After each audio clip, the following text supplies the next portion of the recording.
My name is Litika Boga. Today I am representing my mama's YouTube channel and visit my YouTube channel Litika Fun. నమస్కారం అమ్మమ్మ తాత. తాత మీరు ఎప్పుడు పుట్టారు? నేను 10th జూన్ 1955 ఎల్లారెడ్డిపేటలో. ఓకే. అమ్మమ్మ 1st జనవరి 1959. ఓకే.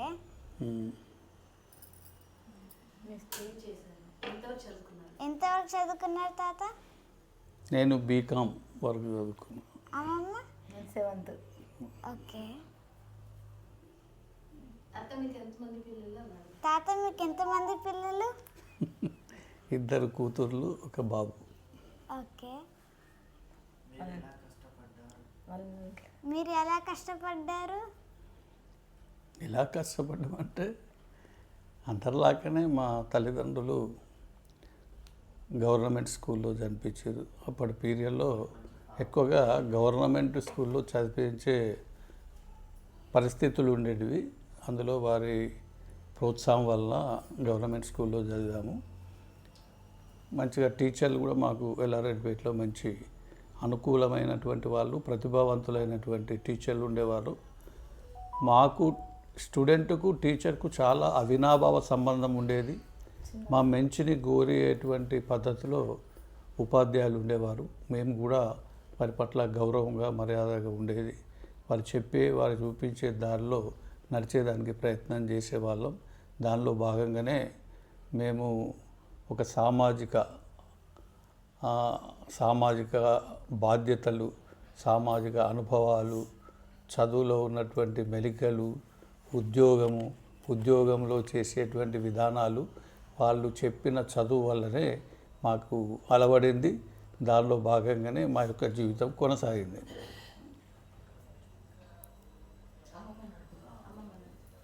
అమ్మమ్మ మీరు ఎలా కష్టపడ్డారు?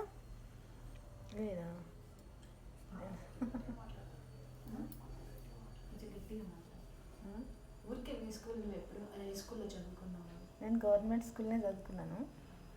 ఇంకా 7th చదవగానే పెళ్లి చేసుకున్నాను. ఇంకా తాతయ్యతో నడిచింది జీవితం అంతే. మీ స్కూల్లో ఏమైనా ఫన్నీ ఇన్సిడెంట్ ఏంటో, బాగా గుర్తున్న విషయం ఏంటో?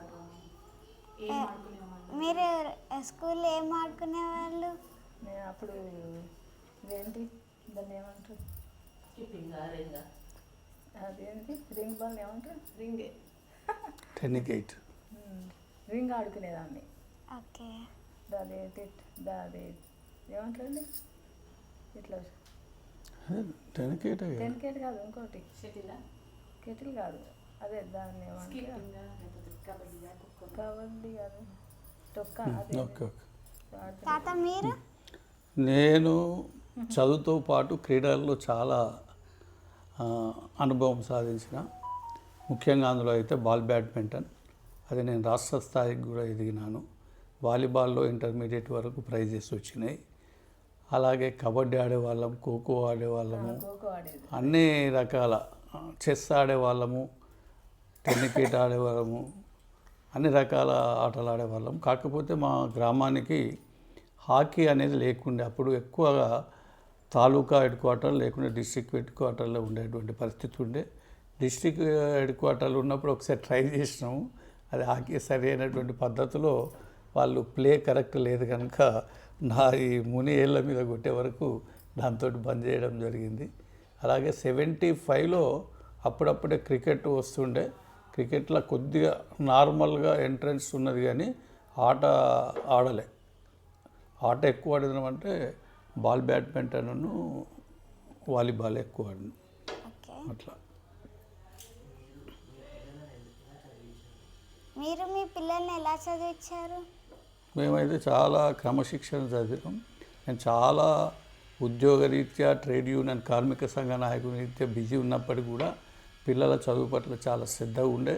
నేను ఎంత బిజీ ఉన్నా సాయంత్రం ఖచ్చితంగా వాళ్ళతోటి ఇంటరాక్ట్ అవుతూ వాళ్ళు ఏం చదువుతుండ్రు, ఎలా చదవాలి, అవసరమైతే వాళ్ళకి చదువు సంబంధించింది కూడా ఎంతో కొంత చెప్తూ వాళ్ళను అలర్ట్ చేసేటువంటి పద్ధతిలో వాళ్ళను తీర్చిదిద్దినాం. వాళ్ళు కూడా మంచిగా చదువుకున్నారు, మంచి స్థాయిలో వాళ్ళు ఎదిగినరు, ఆ స్థాయిలోనే ఉద్యోగాలు సంపాదించారు, మంచిగా స్థిరపడ్డారు. చాలా సంతోషం. అమ్మమ్మ గారు, అమ్మమ్మ నువ్వేం చేసేదాన్ని వాళ్ళు చదువు చేసి? మీరేం చేశారు వాళ్ళని చదివించడానికి?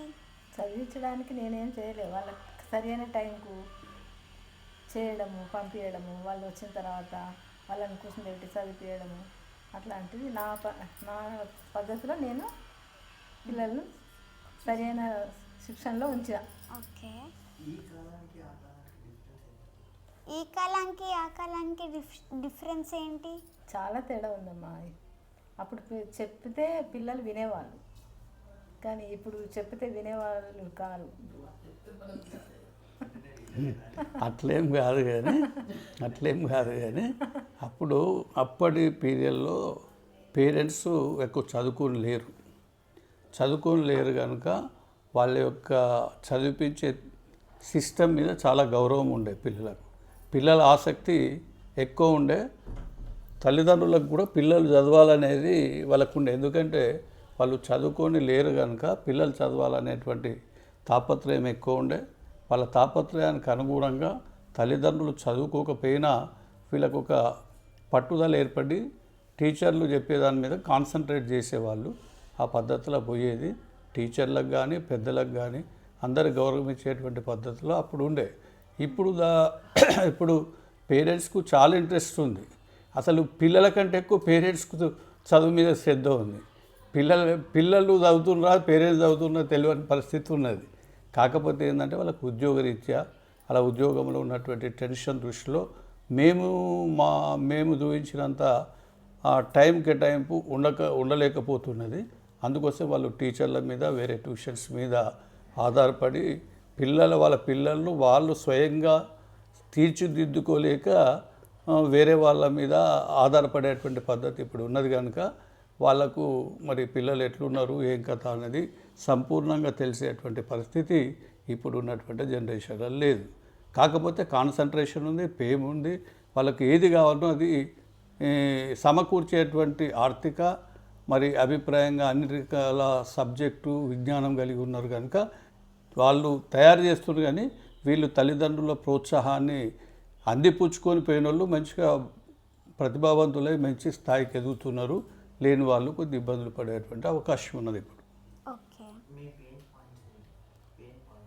మీ పెయిన్ పాయింట్స్ ఏంటి? అంటే పిల్లల్ని పెంచడానికి మీ కెరియర్ ప్రకారంగా పిల్లలు అంటే ఇది ఓన్లీ జస్ట్ ఫ్యామిలీ రిలేటెడ్గా తీస్తున్నారు కదా. అంటే మేము పిల్లల్ని ఏంటంటే అందరిలో మంచిగా అందరితో కలిసి ఉండాలి, స్నేహభావంగా ఉండాలి, రిలేషన్స్ తోటి కూడా టచెస్ ఉండాలి, వాళ్ళని గౌరవించుకోవాలి. వాళ్ళు వస్తే వాళ్ళతోటి మంచిగా మాట్లాడుతూ వాళ్ళ యొక్క ఆలోచనను వాళ్ళ యొక్క సజెషన్ తీసుకునేటువంటి పద్ధతులు ఉండాలి. అలాగే చదువు మీద శ్రద్ధ చూపించాలి. చదువు మీద శ్రద్ధ చూపించేటప్పుడు వాళ్ళ కాన్సన్ట్రేషన్ ఏముందనే దాని మీద మేము ఎక్కువగా ఆలోచన చేసేది. వాళ్ళ యొక్క సబ్జెక్ట్లో దేనిలా ప్రతిభావంతం కనిపిస్తుందో దాన్ని ఎక్కువ ప్రోత్సహించడానికి ప్రయత్నం చేసేది. వీకున్న సబ్జెక్టును కూడా ఇంకా ఒక స్థాయికి చేరేటట్టు కృషి చేసేది, సపోర్ట్ చేసేది, మోటివేట్ చేసేది. ఆ రూపకంగా వాళ్ళు సక్సెస్ఫుల్ అయినారు. ఓకే. మీరు జాబ్లో ఎంత కష్టపడ్డారు, ఎలా కష్టపడ్డారు?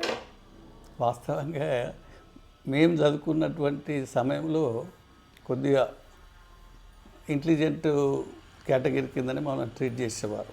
మేము ఒక 4-5 ఉండేది.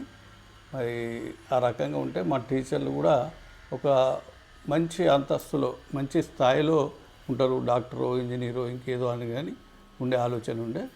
ఇక మా పేరెంట్స్ సరైనటువంటి చదువు లేకపోవడము ఆ సిస్టంలో మేము సబ్జెక్టులు ఆ స్థాయికి ఎంపీసీ ఇంజనీరు డాక్టర్ తీసుకునేటువంటి కేటగిరీ కాకుండా వేరే ఆర్ట్స్ కామర్స్ తీసుకొని ఈ యొక్క ఉద్యోగం తీసేటువంటి పరిస్థితి వచ్చింది. దానిలో కూడా మేము ఒక ఆఫీసర్ క్యాడర్లో పనిచేయాలనేటువంటి అభిప్రాయం ఉండే. దానిలో భాగంగానే నేను బ్యాంకు ప్రో ఆఫీసర్గా చాలాసార్లు ట్రై చేశాను.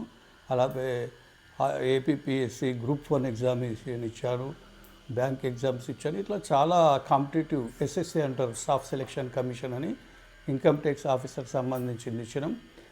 అప్పుడు ఏంటంటే ఏ రకమైన ట్రైనింగ్ కానీ సిస్టమ్ లేదు. అప్పుడు జనరల్ నాలెడ్జ్ బుక్సే లేకుండే. మాకు మేముగా కొనుక్కొని బ్యాంకు పుస్తకాలు కొనుక్కొని మాకు ఏ రకమైనటువంటి ట్యూషన్ కానీ ఎడ్యుకేషన్ కానీ గైడెన్స్ లేకుండా మాకు మేమే ప్రిపేర్ అయ్యి ఎగ్జామ్స్ ఇచ్చినాం. అదేంటంటే ఏజ్ కొద్దిగా 25-26 సంవత్సరాలు ఏజ్కి రాగానే ఆ యొక్క టైం అయిపోయేటువంటి పరిస్థితి ఉండే. ఏదైతే అనుభవం రాగానే వయసు అయిపోతుంది. దాని యొక్క అర్హత వయసు తగ్గిపోతుంది. అందులో భాగంగా ఈ ఆర్టిస్ట్లో ఒక జూనియర్ క్లర్క్, అకౌంట్స్ క్లర్క్గా మాకు అవకాశం రావడం జరిగింది. అది కూడా డిపార్ట్మెంట్లోకి పోతే అక్కడ కాంపిటేటివ్ ఎగ్జామ్స్ రాసి డిపో మేనేజర్ కావాలనేటువంటి అభిప్రాయంతో ఆర్టిస్ట్లో జాయిన్ అవ్వడం అయింది. ఆర్టిస్ట్లో జాయిన్ అయిన తర్వాత 10 సంవత్సరాల వరకు ఆ డిపో మేనేజర్ పోస్టు లేదు. అందులో పడ్డ తర్వాత ఒక 5-6 సంవత్సరాలకు ఇక కార్మిక వర్గ నాయకత్వం దృష్టి పడ్డది. దాని నాయకత్వం చేపట్టడం జరిగింది.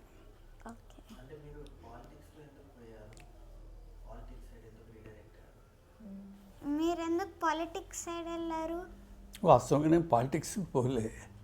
కార్మికునిగా ఒక ఆర్టీసీ ఎంప్లాయీగా కార్మికుల యొక్క మంచి చెడులను చూసేటువంటి బాధ్యత తెలుసుకొని వాళ్ళకు ఒక ప్రతినిధిగా ఏర్పడి నాయకత్వం వహించి పనిచేసిన మా సర్వీస్ కాలంలో దాదాపు 36 సంవత్సరాల నా సర్వీస్లో 30 సంవత్సరాలు కార్మిక వర్గ నాయకత్వం చేసిన. దాదాపు తెలంగాణ మొత్తంగా మనం నాయకత్వం చేయడం జరిగింది. చాలా సమస్యలు సాల్వ్ చేసినాం. ఇప్పటికీ ఆనందం సార్ అంటే వాళ్ళు ఈసారి ఈ యూనియన్ అనేటువంటి గుర్తింపులో ఉండేటువంటి పరిస్థితిలో ముద్ర వేయడం జరిగింది. ఇక పాలిటిక్స్ అంటే పాలిటిక్స్ లేదు. ఎందుకంటే దాని తర్వాత ఏంటంటే సామాజికమైనటువంటి పరిస్థితుల్లో నేను పనిచేయడం జరిగింది. ఎందుకంటే వివిధ ఏదైతే అట్టడుగు వర్గాలకు సంబంధించినటువంటి వాళ్ళను అప్లిఫ్ట్ చేయాలనే దానిలో వాళ్ళని ఎడ్యుకేట్ చేసి వాళ్ళ వంతు వాళ్ళ పక్కన వాళ్ళ యొక్క తరఫున నిలబడి కొట్లాడేటువంటి పరిస్థితి చేసినాం. అలాగే కమ్యూనిటీ లీడర్షిప్లో కూడా చేసినాం. తెలంగాణ ఉద్యమంలో ప్రముఖ పాత్ర వహించి స్టేట్ జేఏసీ చైర్మన్గా ఉండి కూడా తెలంగాణ ఉద్యమంలో ఆర్టీసీ పాత్రను మరి అక్కడ సువర్ణాక్షరాలతో లిఖించదగ్గట్టుగా మేము ఏర్పాటు చేయడం జరిగింది. కానీ మేము ఏ రకమైనటువంటి ఆశ పెట్టుకోలే. కాకపోతే ఈ తీరుగా ఉంటే ఇంకా సమాజానికి మంచి చేస్తుంది అనేటువంటి ఆలోచన ఉండే. ఎందుకంటే తెలంగాణ ఉద్యమం చేయడమే కాదు, తెలంగాణ కూడా తీర్చిదిద్దాలంటే ఉద్యమకారులు సమస్య తెలిసిన వాళ్ళు అయితే బాధ్యత తెలుసుకుంటేనే వాళ్ళ యొక్క సమస్య పరిష్కారం అవుతుంది, వాళ్ళకి న్యాయం జరుగుతుందనే ఆలోచన ఉండే. కుచితమైనటువంటి రాజకీయ నాయకుల యొక్క తప్పుడు విధానాల ద్వారా మాకు ఆ రకమైనటువంటి ప్రభుత్వపరమైనటువంటి బాధ్యతలు రాలేని పరిస్థితి ఉంది. దానికి మేము ఏం బాధపడలే. అట్లా అమ్మమ్మ నీకు ఎప్పుడు ఉద్యోగం చేయాలని అనిపించలేదా? నేను చదివింది 7th కదరమ్మా, ఇంకా ఉద్యోగం చేయడానికి ఎక్కడ నాకు నేను చేయాలని కూడా అనిపించలేదు నాకు. అందరూ ఉద్యోగం చేస్తున్నారు కదా చదువుకొని, నీకు అప్పుడు చదువుకోవాలని అనిపించలేదా? మరి ఇప్పుడు అందరూ చదువుకొని ఉద్యోగాలు చేస్తున్నారు కదా, అప్పుడు నీకు చదువుకోవాలనిపించలేదా? ఇంకా నాకేం అనిపించలేదు. అప్పుడు అంత ఉద్యోగాలు చేయాలని ఏం లేదు, అంటే చేసిండ్రు కానీ నేను అది అంతవరకు నేను అనుకోలేదు. 7th వరకు చదువుకున్నా, పెళ్ళి అయిపోయింది, ఇంకా అంతవరకు ఇది కుటుంబ జీవితంలో సాగిపోయింది. ఓకే.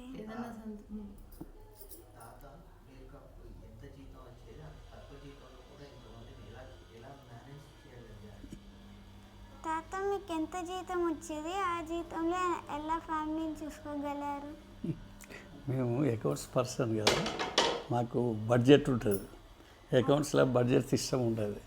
ఫ్యామిలీకి సంబంధించింది కూడా ఆ బడ్జెట్ సిస్టమ్నే ఏ రకమైనటువంటి లోటు ఏర్పడకుండా తప్పిపోయి ఎప్పుడన్నా ఓవర్ ఎక్స్పెండిచర్ అయితే దాన్ని ఎట్లా పూడ్చుకోవాలనేటువంటి పద్ధతిలో మా జీతాలు దాన్ని సవరించుకొని ఏ రకమైనటువంటి వేరే అలవాట్లు లేకపోవడం, వేరే సిస్టమ్ లేకపోవడంతో చాలా బ్యూటిఫుల్గా మాకే కాదు మా కుటుంబాన్ని మా ఊర్లో కాకుండా జిల్లా హెడ్ క్వార్టర్లో కిరాయి తీసుకొని ఉండి జీవితం ఉద్యోగం నడుపుతూ మా పేరెంట్స్కి కూడా ఒక 200 రూపాయలు ఇచ్చేది 450 రూపాయల జీతంలో 200 రూపాయలు ఇంటికి పంపించేది.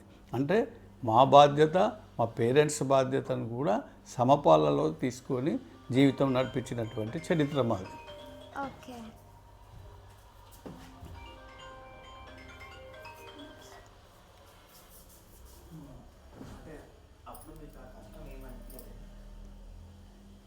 అప్పుడు మీకు కష్టం ఏం అనిపించలేదా?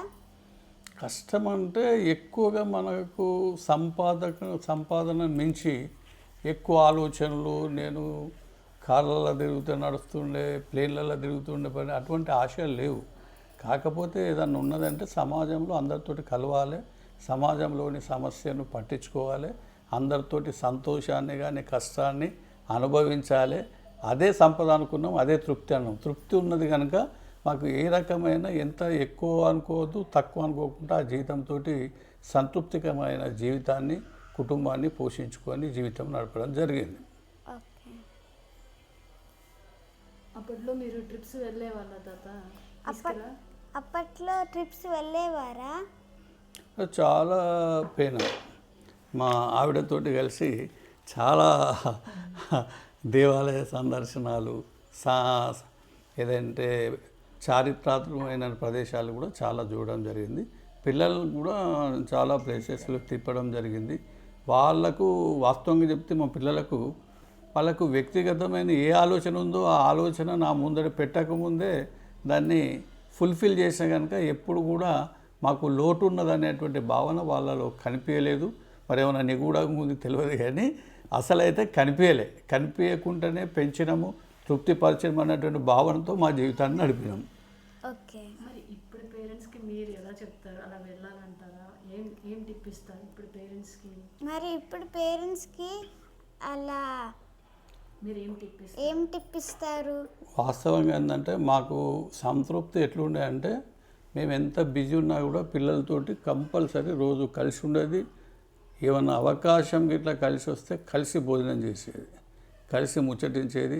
చాలా స్నేహితులు లెక్క ఉండేది. అంటే స్నేహితులు లెక్క ఉన్నంత మాత్రాన కోపం చేయరనేది కాదు, కోపం చేసేది, కలిసి ఉండేది, వాళ్ళకు స్వేచ్ఛనిచ్చేది. ఏదైనా క్వశ్చన్ అడిగేటట్టు చేసేది, అడిగితే దానికి సమాధానం చెప్పేది, వాళ్ళ సంతృప్తి పడేది సిస్టంలో ఉండేది. అదేవిధంగా ఇప్పుడు ఉన్నటువంటి పేరెంట్స్ కూడా వాళ్ళ పిల్లలతోటి నాకు సమయం దొరకలేదు అనేది కాకుండా, సమయం ఎప్పుడూ దొరకదు, మనమే కావాల్సుకొని సమయం వాళ్ళ గురించి కేటాయించుకోవాలి, వాళ్ళు ఏం చేస్తున్నది చూడాలి, వాళ్ళ భవిష్యత్తును ఆలోచించాలి, వాళ్ళకి సక్రమ మార్గం నడిచేదానికి సరి అయినటువంటి మార్గనిర్దేశం చేస్తే బాగుంటుంది. అలాగే వాళ్ళను ఒకటే చోట ఉంచినట్టు కాకుండా, స్కూల్లో 24 hours చదువుకున్నట్టు కాకుండా వాళ్ళకు మెంటల్ రిక్రియేషన్ కూడా ఉండాలి, ఆటలు ఉండాలి, చారిత్రక ప్రదేశాలు తమతో పాటుగా కుటుంబ పరంగా తిప్పడం ఉండాలి. మరి వాళ్ళ స్నేహితులతోటి కలిసి మాట్లాడుకునే అవకాశం కలగజేయాలి. వాళ్ళ స్నేహితులు వస్తే కూడా వాళ్ళకు స్పెషల్గా వాళ్ళకు అభిమానంతో వాళ్ళను ట్రీట్ చేసి ఎందుకు వచ్చిర్రు అనేది కాకుండా వాళ్ళతోటి కలిసి మాట్లాడుకునే అవకాశము, వాళ్ళను కూడా మన పిల్లల లెక్క చూసుకుంటట్టు ఉండే. మేము చదువుకునేటువంటి పీరియడ్లో అయితే మా చుట్టుపక్కల విలేజ్ తోటి 30-40 మంది క్లోజ్ ఫ్రెండ్షిప్ ఉండే మాకు. వాళ్ళందరూ వాళ్ళ ఇళ్ళకు మేము పోయిన వాళ్ళ కొడుకు లెక్క, వాళ్ళు మా ఇంటికి వచ్చినా మా అమ్మకు వాళ్ళ కొడుకు లెక్క బిహేవ్ చేసే పద్ధతి ఉండే. దాదాపు 30-40 సంవత్సరాలు అదే పద్ధతిలో మేము మా జీవితం గడిపినాం. ఓకే. అమ్మమ్మ, నువ్వు వంట చేస్తావు కదా, ఏ వంట ఎక్కువ ఇష్టంగా తింటారు అమ్మ వాళ్ళు? అమ్మమ్మ, నువ్వు వంట చేస్తావు కదా, ఎక్కువగా ఏమి ఇష్టం? ముగ్గురికి ఏమి ఇష్టమా? నువ్వు చేసింది చింతకాయ పచ్చడి. ఎక్కువ మామయ్యకు చింతకాయ పచ్చడి, నా పెద్దమ్మకు చింతకాయ పచ్చడి, మీ అమ్మకు నిమ్మకాయ పులిహోర. ఓకే. మామయ్యకేమో ఇంకా పాపం అన్నీ ఏమి అడగకపోయేది, వాళ్ళు అన్నీ సమపాలంగా తీసుకునేది తను, అన్నిటికీ ఓకే మామయ్య. అడ్జస్ట్ అయ్యేవాడు. ఇది కావాలి, ఇది చేయాలి, మాకు ఇదే కావాలని ఎప్పుడు అల్లరి చేయలేదు. నేను చేసింది వాళ్ళు ఇష్టంగానే తిన్నారు. ఎవరంటే ఎక్కువ ఇష్టం? ఎవరంటే ముగ్గురు ఇష్టం, ఎవరంటే చెప్పలేం కదా. వీళ్ళు అనేవాళ్ళు చిన్న బిడ్డ అంటే ఇష్టము అని చెప్పేసి వీళ్ళందరూ అంటారు, కానీ అందరూ ఇష్టమే కదా. అందరు ఇష్టం ఉంటారు కదా. కానీ చిన్న బిడ్డ కాబట్టి కొద్దిగా చిన్నప్పుడు బాగా ఏడిసేది. అది ఎక్కువ నేను దగ్గరికి పోతేనే ఊరుకుంది. అప్పుడు వీళ్ళందరూ చిన్న బిడ్డ అంటే ఇష్టం అని వీళ్ళందరూ అంటారు అట్లా. ఇంకా పెద్ద అమ్మాయి అంటే వాళ్ళ నాన్నకి ఇష్టం అని అందరూ అదే ఎవరైనా. ఇంకా మామయ్యనో అందరికి ఇష్టం అంతే. ఓకే. ఎవరు బాగా అల్లరి చేశారు? ఎవరు బాగా అల్లరి చేసేవారు? అల్లరి ఎవరు చేయలేదమ్మా, అందరూ బాగానే ఉన్నారు. అల్లరి వీళ్ళు చేసిండ్రు అనేది ఏం లేదు, అందరు బాగానే ఉన్నారు. కనుక మామయ్య మాత్రం ఓకే అదే ఆట ఏంటిది క్రికెటేనా, క్రికెట్ ఆడడానికి ఊకే వెళ్ళేది. ఆయన కొద్దిగా ఇంకా అది ఆట ఆడుకోవడానికి వెళ్తే ఊరికే ఆయన తీసుకొచ్చి ఇంకా తాతయ్య కోపం చేయడం, ఆయనతో అయితే కొద్దిగా తాతయ్య కోపం చేసుడు, కూర్చుండబెట్టి చదివేయడం జరిగింది. ఓకే. మరి నేనంటే ఇష్టమా అమ్మమ్మ నీకు? నేనంటే ఇష్టం లేదా? అమ్మమ్మ మరి నేనంటే ఇష్టం లేదా నీకు? చచ్చిపోయేంత ఇష్టం. నువ్వు కనిపించకుంటే మాట్లాడకుంటే మనసులో నిద్ర పట్టదు, ఏం లేదు. ఎంతమంది మనవాళ్ళు, ఎంతమంది మనవరాలు? సో ఎంతమంది మనవాళ్ళు, ఎంతమంది మనవరాలు తాత అమ్మమ్మ? 3 మన్మరాళ్ళు, ఆ, 3 మన్మరు. ఓకే. ఏం చేస్తున్నారు వాళ్ళు? వాళ్ళు ఏం చేస్తున్నారు? పెద్ద మన్మరాలేమో లండన్ వెళ్ళింది, ఏంటిది ఎంఎస్ ఎంఎస్ చేయడానికి. ఓకే. మన్మడేమో ఇక్కడ పెద్దమ్మకు బాబు బీటెక్ చేస్తున్నాడు ఓకే. హైదరాబాద్లో. ఓకే. కాలేజీ సిఎంఆర్ కాలేజీలో బీటెక్ చేస్తున్నాడు. లితికనేమో 5th క్లాస్ చదువుతుంది. ఓకే. లితికు లండన్లో 5th చదువుతున్నాడు. లౌకిక్ ఇంకా స్కూల్కి వెళ్ళట్లేదు. ఓకే. ఎవరు అల్లరి ఎక్కువ చేస్తారు? ఇప్పుడు మనకు లౌకిక్ అల్లరి చేస్తుండని చెప్తున్నారు, మనం చూడలేదు కదా. లౌకిక్ అల్లరి చేస్తాడు, అది లితిక్ కన్నా అల్లరి ఎక్కువ లౌకిక్ ఉందని చెప్తున్నారు. ఓకే. అది మనం ఎవరిని మిస్ అవుతున్నావు ఎక్కువ? మరి నువ్వు ఎవరిని ఎక్కువగా మిస్ అవుతున్నావు? ఇప్పుడు అందరినీ మిస్ అవ్వడమే, మేము ఉన్నదే ఇద్దరము, ఇంకా అందరినీ మిస్ అవ్వడమే. అందరినీ మిస్ అవుతున్నాము కదా. ఇంకా కాకపోతే లితిక దగ్గర ఉంది కాబట్టి తననన్నా చూసుకోవడానికి అవకాశం వచ్చిందని సంతోషిస్తున్నాం. ఓకే. మరి వాళ్ళందరూ వస్తే ఏం చేసి పెడతావు? మరి వాళ్ళందరూ వస్తే ఏం చేసి పెడతావు? అందరికి ఎవరికి ఇష్టం ఏదంటే అది చేసి పెడతాం. ఓకే.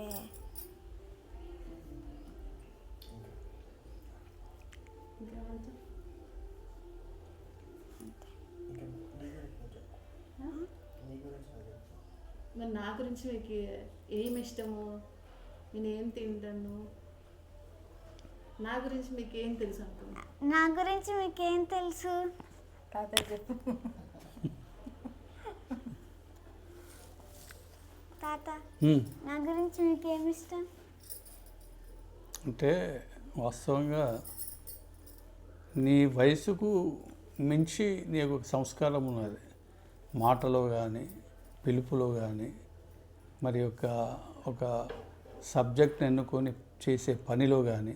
ఇప్పుడు నీ వయసులో మేమేం చేయలే, చిన్నగా ఆడుకున్నాం చేసినాం, కానీ నువ్వేం చేసినావంటే పెద్దోళ్ళతోటి మాట్లాడే విధానం, అట్లాగే ఒక ఆర్టిస్ట్ అయినవు, అట్లాగే ఒక మన భారతీయ సంస్కృతికి సంబంధించినటువంటి కళల్లో నిపుణురాలైనవు. మేము ఎప్పుడో డిగ్రీ అయిపోయిన తర్వాతనో లేకుంటే ఇంటర్మీడియట్ అప్పుడో స్టేజ్ ఎక్కితే నువ్వు ఇప్పటికే 100 స్టేజీలు ఎక్కినావు. ఇది ఒక రకమైనటువంటి సంతోషము, గర్వం కూడా. ఫ్యూచర్లో నువ్వు ఒక మంచి స్థాయిలో ఒక సిస్టంలో స్థిరపడతావు అనేటువంటి ఆలోచన కలుగజేస్తున్నావు పేరెంట్లకు. అట్లా. మీ హాబీ ఏంటి తాత? అంటే ఇప్పుడైతే వేరు, ఇదివరకైతే మాత్రము న్యూస్ వినడము, చదవడము, పుస్తకాలు చదవడము, అవసరమైతే ఏదైనా ఉంటే సమాజం సంబంధించింది ఏదైనా ఉంటే రాయడము, చేయడము, ప్రెస్ తోటి మాట్లాడడం, చేయడము. అట్లాగే నాకు ముఖ్యంగా ఇష్టం ఏంటంటే బ్యాడ్మింటన్ క్రీడలు ఎక్కువ ఇష్టం ఉండే, తర్వాత సమాజం మీద ఎక్కువ ఇష్టం ఉండే, అవన్నీ చేసుకుంటూ వచ్చినాం. ఇప్పుడు మరి ప్రస్తుతం మాట్లాడితే భయం వేయట్లేదా? ఇక ప్రస్తుతం మేము లీనమైపోయినాం ఎందుకంటే వందలు వేల మంది వర్కింగ్ క్లాస్ తోటి ఓపెన్గా ఉపన్యాసాలు ఇవ్వడము, హయ్యర్ క్యాడర్ చీఫ్ మినిస్టర్లు 4 చీఫ్ మినిస్టర్లతో మాట్లాడినాం, మినిస్టర్లతో కలిసి పనిచేసినాం, ఎమ్మెల్యేలు ఎంపీస్ అంటే మాకు పెద్ద ఒక స్నేహితులు లెక్కే ఉన్నది కనుక మీకు అంత పెద్దగా వాళ్ళు పెద్ద ఎట్లా అనే టైప్లో ఏం లేదు. అవసరమైతే వాళ్ళు మాతోటి పని తీసుకున్నారు కానీ మేము వాళ్ళతోటి ఏం పని తీసుకోలే. అది సంతోషం, వేరే ఏం లేదు. ఏ రకమైన ఇబ్బంది లేదు. అంటే ఇప్పుడు ఎవరైతే ఒక సిస్టంలో వాళ్ళు ఇన్వాల్వ్ అయిపోతారో దానిలో వాళ్ళకి ఏ రకమైనటువంటి భయం ఉండదు. అందుకోసమే తెలుగు మీడియంకు ఇంగ్లీష్ మీడియంకు తేడా ఏంటంటే ఇంగ్లీష్ మీడియంలో మొదటి నుంచే వాళ్ళు డయాస్లో వాళ్ళు డిబేట్ సిస్టమ్ పెట్టి మీకు స్టేజ్ ఫియర్ పోగొట్టడము, లాంగ్వేజ్లో ఫ్లూయెన్సీని డెవలప్మెంట్ చేసే సిస్టాన్ని ఇంగ్లీష్ మీడియంలో చేస్తూ ఉంటారు. ఇంకా తెలుగు మీడియంలో అంటేనేమో అటువంటి అవకాశాలు చాలా తక్కువ వస్తాయి. ఇప్పుడు అప్పుడు కూడా ఉండే ఏంటంటే ఎలక్యూషన్ కాంపిటీషన్ అని, వ్యాసరచన పోటీలని, నాటికలని అవి ఉండే కానీ అది చాలా తక్కువగా ఎవరో ఇంపార్టెంట్ ఉన్నోళ్ళు తప్ప ఎక్కువగా ఇంట్రెస్ట్ చూపించకపోయేది. ఇప్పుడు మనం ఇంగ్లీష్ మీడియం ఈ స్కూళ్ళల్లో అవి ఇలా చూస్తూ ఉంటే ప్రతి వాళ్ళను ఇన్వాల్వ్ చేస్తూ ఉన్నారు. ప్రతి వాళ్ళకు ఎవ్వరు కూడా మీడియాలలో పనిచేసిన వాళ్ళు మాట్లాడలేని స్థితిలో లేరు. మంచిగా మాట్లాడి వాళ్ళ యొక్క అభిప్రాయాలు చెప్పే స్థితికి ఎదుగుతూ ఉన్నారు. ఓకే, నా యూట్యూబ్ ఛానల్ చూస్తారా? చూస్తా లైకింగ్ కూడా కొడతా అప్పుడప్పుడు. ఓకే, సబ్స్క్రైబ్ చేశారా? సబ్స్క్రైబ్ సిస్టమ్ కొద్దిగా తెలియదు సరిగా. సబ్స్క్రైబ్ మా సిస్టమ్ ఛానల్కి సబ్స్క్రైబ్ చేయండి మీరు కూడా. ఓకే, తప్పకుండా చేస్తా. నా ఛానల్ పేరు Lithika fam. Okay thank you right thank you తాతయ్య. నమస్తే.